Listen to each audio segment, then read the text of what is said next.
You are listening to the Sports CDP Crash Course, your go-to podcast for all things sports related. We talk about how sports clubs and teams can sell more tickets and merchandise than ever before, and how they can negotiate sponsorship agreements of higher value. We also champion women's sport and discuss how data and innovation can help bring equality to the sports industry.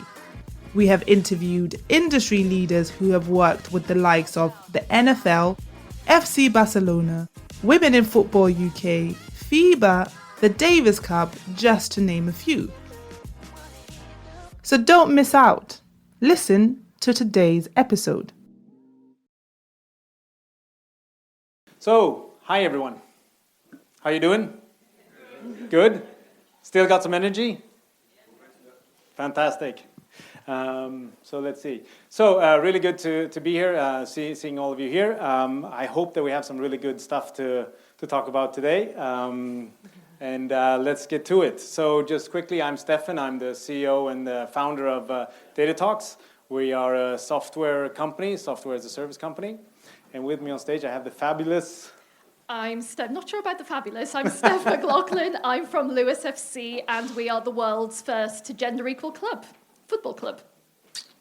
All right, so we have actually quite a few things that we want to cover today, so we'll really get into it really quickly. So the first thing, just to sort of give you a sense of who Data Talks is. So we, as I said, we're software companies, a SaaS company. We work with helping our platform, what it actually does. It makes it possible for you to sell more tickets, sell more merchandise, and of course, create higher value from these sponsorship deals that you make. And we do that with the help of data. But basically, it's revenue. We want to drive revenue, and that's also what we do with our customers. We have some really fantastic results coming through. So that's Data Talks. And this is us. So equality is at the heart of absolutely everything that we do in Lewis. So we're completely equal when it comes to everything. Our teams play in the same stadiums, we have the same marketing budgets, and we also do equal pay. We are community owned by over 2,400 fans, and our fans come from everywhere. They come from Sussex, which is where we're based, but they literally come from like Italy to Kazakhstan. So we're speaking to people literally all over the world. We're values first, so we're extremely purpose-driven, and we're purpose-driven with like the brands that we work with as well, which is one of the reasons why we work with Data Talks. And also our unique fan engagement is really, really special. So when you come to us, and I hope you do one day, we have fan zones sometimes. We've got literally the best food you'll ever eat at a football stadium. So it's not just 90 minutes of football. We're speaking to lots of women who don't even like football. So what we do with our fans is really, really special. And also, we're commercially savvy because we have to be. We've got no choice but to be commercially savvy. So our women's team, we play in the championship, which, as you know, is the second highest tier in the football pyramid. Our men play in the 7th tier. So we don't have what is sometimes like a traditional model of like a huge men's football team supporting a women's team. Like we need to think outside the box and we need to be commercially savvy, which is, again, why we're working with Data Talks. So what do we hope to achieve with this partnership? So we have no time, we have very limited resources, we need to be working in the smartest way possible.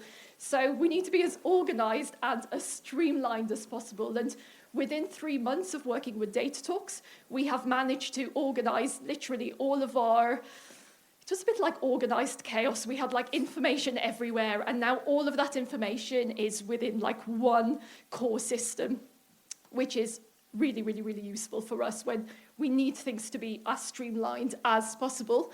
I mentioned the unique fan engagement to you earlier. So the way we speak to all of our fans or owners, the way we're communicating with them is really different. We're speaking to loads of people who are normally like traditional football fans, and then we speak to loads of fans who don't necessarily like football, but they like what we're doing because we're fighting for equality. So the way we're speaking to people is very different. And also, we just want to improve on our fan experience and our general crowds and our general match day experience. So yeah, back to Stefan. Thanks. All right, so the one thing, or hopefully you remember a couple of things from this session, but the one thing is, and this is really important because this is basically the challenge that you have, and it's not just the challenge for football clubs, it's the challenge for any sports organizations, I would say, is that you have a very small portion of your fan base that is actually creating you revenue. The rest is an unknown mass somewhere. It's either in social media or somewhere in some system, but it's not collected. So you don't actually know the fans that are actually driving your revenue. But the good thing about it, in sports, we have two things that we can actually use to drive revenue.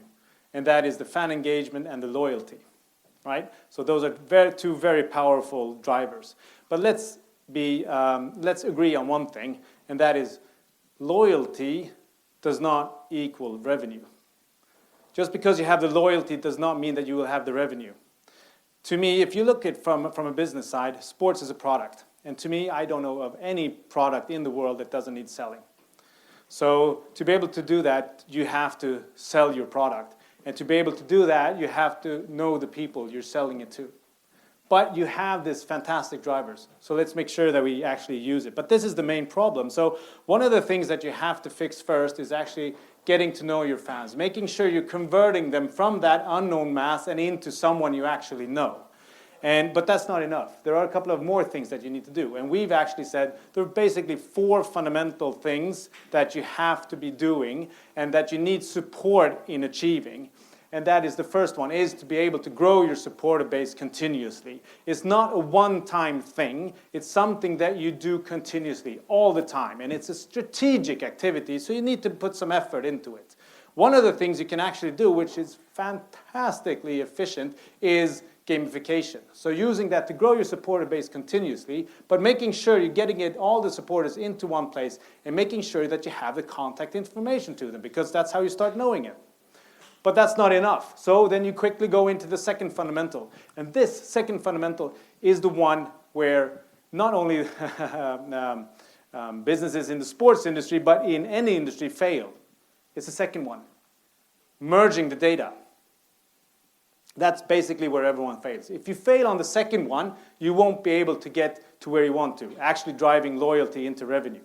So you have to make sure that you know how to do this, right? And that can be a very complicated task. But this is where technology comes in. This is where you can actually be helped by technology. But it is crucial, because that's where you create the revenue engine. That's number 2, right? But once you got that sorted, you have the engine, right? But an engine that's not running doesn't help you. So that's why you need to go to the third fundamental, because that's when you sit down in the driver's seat and you get the mileage out of the revenue engine. And that is where you create the segmentation. Right? So you want to know a lot of things about your fans, so you can actually create those segments that mean something to who you're communicating with. Like, okay, so we know that they've bought one ticket. Can we get them to buy another one? They haven't bought any ticket, but they buy merch. We know when their birthday is. We know their favorite player, and so on and so on. So you need to know all of these data points to be able to find the relevant segments and how you should actually be communicating with them. But once you've done that, you actually have to go to number 4 as well, because once you know who you want to talk to and what you want to say to them, you actually have to do that, right? So you have to talk to them in a way that they really appreciate. And once you're doing that, you will find yourself actually sending more communication than you've ever done before, but for each individual supporter, they will get less messages. But the ones that they get will be totally relevant to them. So on a total, you'll be sending more messages, but the supporters get less, which is exactly what we want, right? We don't want to spam supporters. That's a big no-no. So these 4 fundamentals is actually really important, and this is how to support this, that's how we've also built the platform. And it's around these 4 fundamentals that we're working with Lewis. And even more importantly, because you have a specific way of how you actually want to communicate with your fans. So it's really important. So some of the insights from the Lewis case. And I love the first one, actually. Doing what bigger clubs haven't been able to do. And that's true, actually. This is the fantastic thing with technology, if you use it right. It actually is it's the absolute best enabler.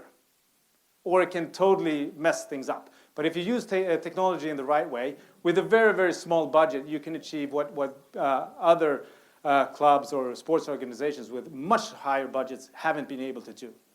And we can just see that with the numbers. So 50% of the social media followers from Lewis, we've actually been able to convert them into known fans. That's an amazing number. That's something that most big or small clubs only dream about. But it's an important one because that is the first key to actually be able to do that.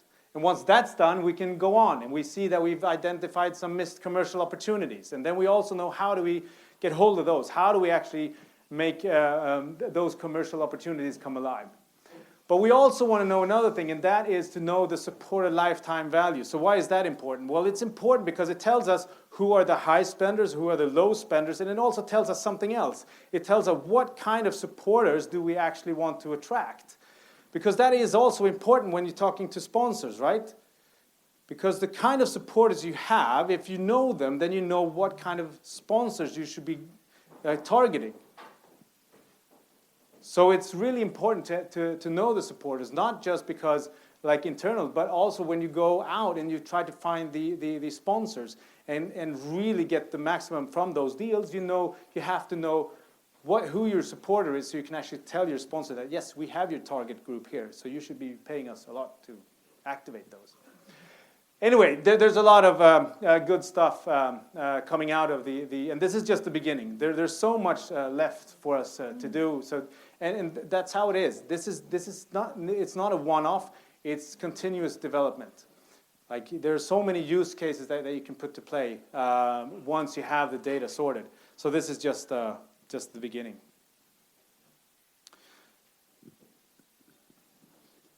So actually one of